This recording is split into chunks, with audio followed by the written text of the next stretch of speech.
ही निर्णायक बैठक आपल्याला घ्यावी लागली. ही आपल्याला नंतर घ्यायची होती, पण आपल्या मराठ्यावर लवकर वेळ आली ती घेण्याची. कारण कुणीतरी स्वप्न बघतंय मराठा हरवण्याचं, आणि मराठ्याला हरवण्याचं स्वप्न बघायला लागले म्हणून तुम्ही लवकर घ्यावा लागले. नाही ते 3-4 नंतर बैठक होणार. आता मी मूळ विषय लागला. मी छत्रपतीच्या समक्ष बसून सांगतो तुम्हाला, मी कुठल्याच पक्षाचा नाही किंवा कुठल्याच पक्षाच्या वतीनं काम करत नाही. हे तुम्हाला प्रामाणिक उद्धव ठाकरे साहेबांचा सारखा होतं त्यावेळेसही मी त्यांना बोललेलं आहे तीन कठोर भाषा, आणि आता यांचं आहे तरी बोललो. याचा अर्थ मी कोणत्याच पक्षाचा नाही, मी माझ्या समाजाचा. मला समाजापुढे कोणाचाच मोडायचा मी ठेवत. मग वेळ प्रसंग मला अर्ध्यावर समाजात सोडलं तरी चालत, पण मी समाजाशी निष्ठा नाही करू शकत. आणि नेमकं झालंय काय आता ते सांगायला तुम्हाला सुरुवात करू. नेमकं झालं असं, सरकारनं दिले 10% आरक्षण.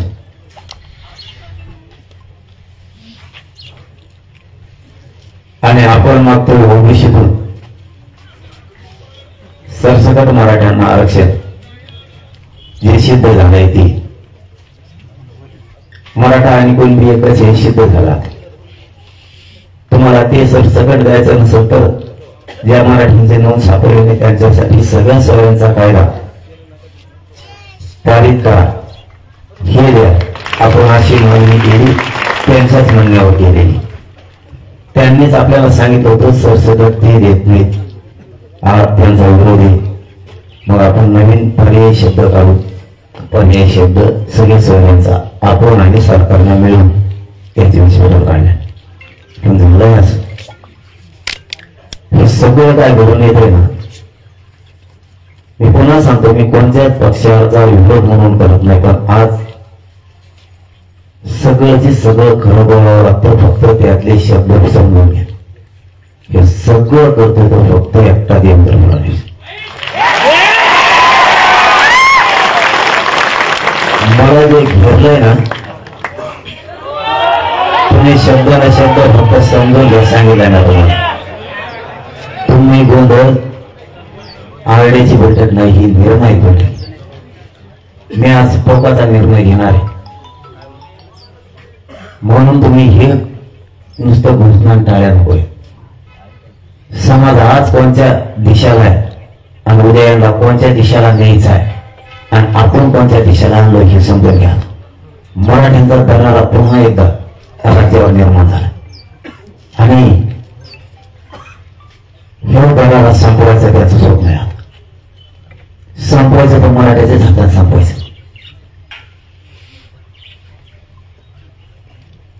त्याच्यात एकनाथ शिंदेचे सुद्धा 2-4 लोक आहेत. शिंदे साहेब सुद्धा, अजितदादांच्या सुद्धा 2 आमदार आहेत त्याच्यात. आणि सगळ्या सोयऱ्यांचं होऊ देत नाही आणि 10% मराठ्यावर लागायचं काही करू. आणि हे बोर्ड ऐकतच नाही. हे बोर्ड एक तर संपलं पाहिजे, नाही त्याचा गेम तरी करावा लागेल, नसता याला बदनाम तरी करावं लागेल, नसता याला उपोषणात मोरू द्यावा लागेल म्हणून 16 दिवस, नसता याचं काहीतरी करून कमायना, पॉयझन देऊन कमायना सलाईनमधून, म्हणून मी परवा रात्री सलाईन सुद्धा बंद केली. किंवा याचं यंत्रणा तरी करावं लागेल. हे तीव्र फडणवीसचं स्वप्न आहे, हे तीव्र फडणवीसला वाटतं. आणि मी आज सगळंच तुम्हाला सविस्तर सांगणार आहे, पण देवेंद्र फडणवीसला एवढीच हुकूम आहे ना, बैठक संपल्यावर मी सागर बंगल्यावर येतो, मला मारून टाकेल.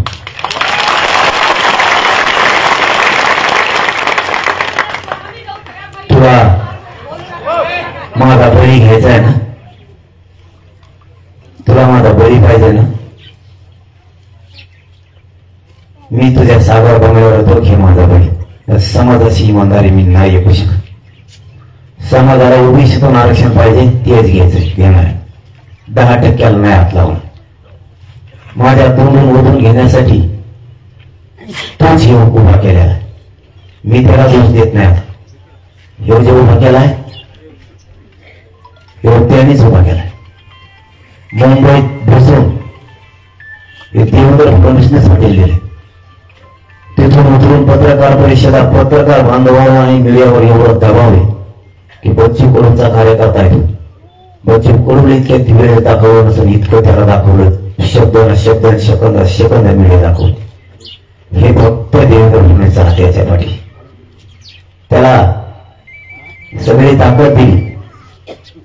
आपल्या सगळ्या गोष्टी बाहेर काढा. हे फक्त देवेंद्र फडणवीसचं काम. त्याच्यात काही समन्वय सुद्धा आहे. मुंबईचे 4-5 समन्वय सुद्धा आहेत की ज्यांची दुकानं बंद पडलेली आणि ते एकनाथ शिंदे साहेबांच्या आजूबाजूला फिरते. दिवेवाले ते त्यांचं सुद्धा नाव घेणार आहे. बिगारी रिक्षावाले ते सुद्धा त्याचं पालन पोषण करतात. शिंदे साहेबाचा एक प्रवक्ता सुद्धा त्याच्या सोबत आजूबाजू यांनी त्याला उभा केला. नारायण राणेंनी काल आमच्या केवळा तालुक्यातल्या 2 आणि अमरावती तालुक्यातल्या एकदम उचलून दिल्या. त्यांच्या माध्यमातून सुद्धा आता प्रेस होणार तुझ्यावर मला बदनाम करण्यासाठी. तेही चित्र आहे मुंबईत. एखाद्या वेळेस आता घेतील प्रेस किंवा माझं झाल्यावर घेतील असे हे जे बदनाम करणारे टोळे राज्यात उभा केली. तुम्हाला याच्यातून एवढंच सांगतो, नारायण राणे साहेबाची हिंमत बी नाही देवेंद्र फडणवीस साहेब मूल्य करू नको. हे सगळं देवेंद्र फडणवीस साहेबाचं षडयंत्र. टोटल देवेंद्र फडणवीस साहेब म्हणले तर 1 मिनिटात सगळ्या सोयीच्या अंमलबजावणी. एकनाथ शिंदेना हे दोघं करू देत नाही.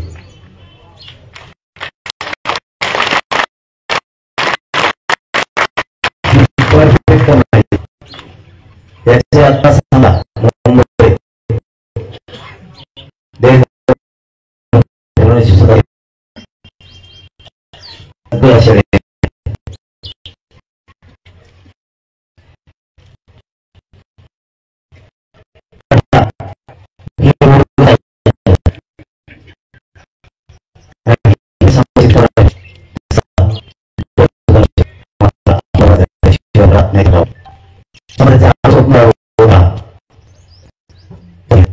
या स्वप्न 10% दिले की असा त्याचा त्यांनी घेतला.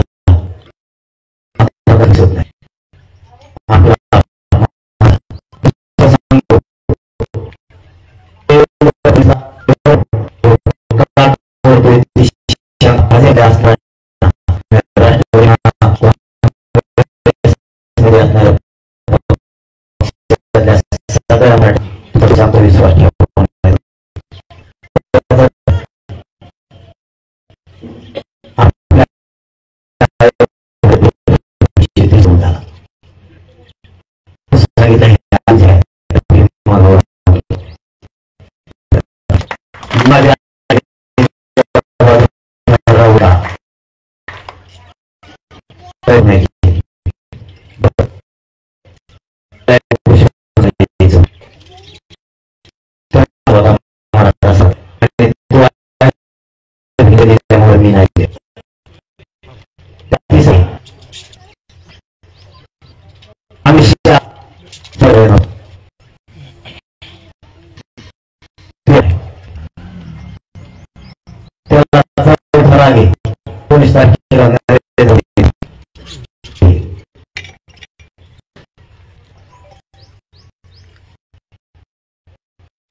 नाही ऐकलं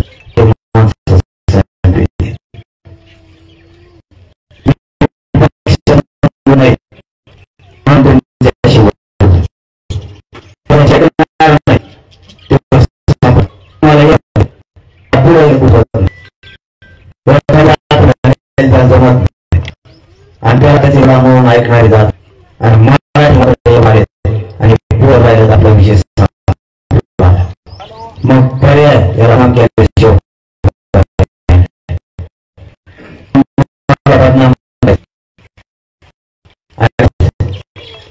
जागेवर काय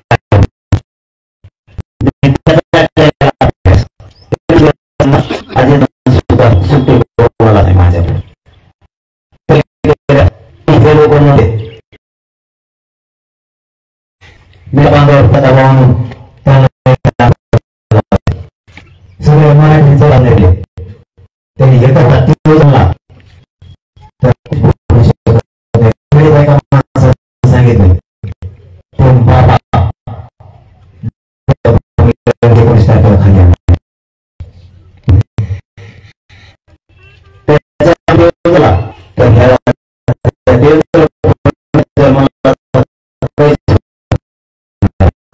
खाली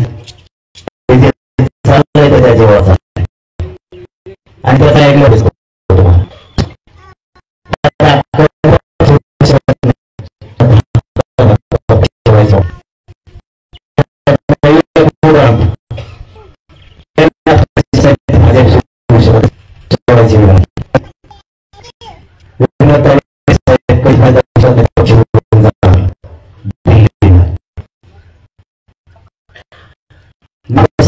कधी भाजप सुरुवात व्हावं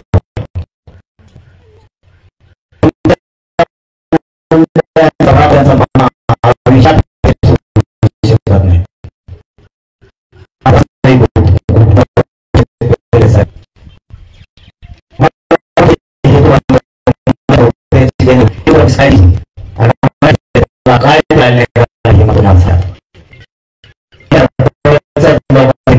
करायची माहिती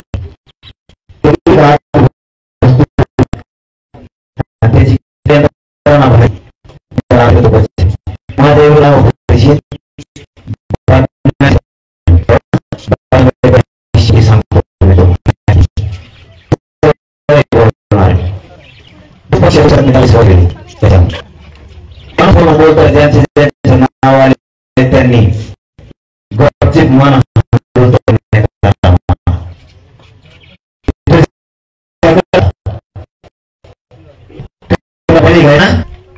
सागर बंगल्यावर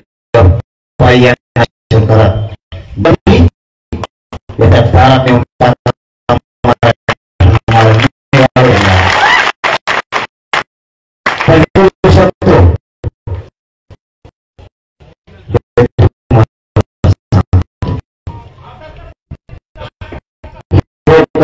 काय करू शकतोय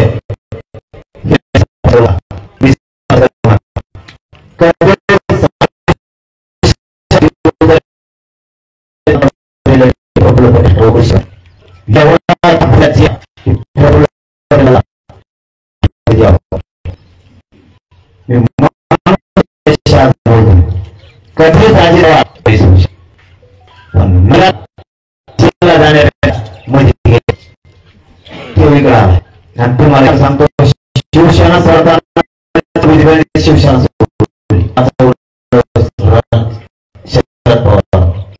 सगळ्या भुजबळ राष्ट्रवादी सोडू शकत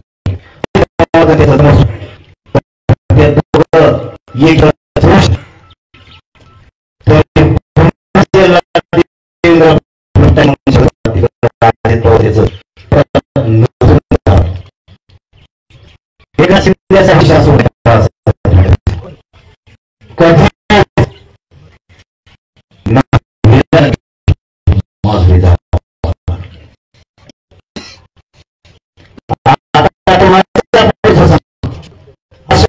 मुख्यमंत्री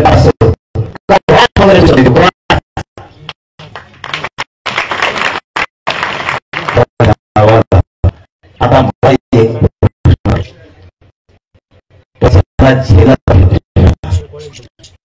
पक्षाचा आणि 10% तो घ्यायला लावणार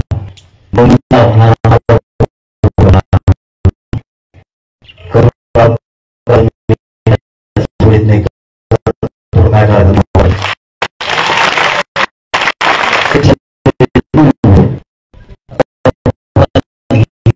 मुंबई सगळ्या बसवली तर असं एकटा साधा सोडून 10% त्याला घेऊन सांग मी मरात आहे का बोल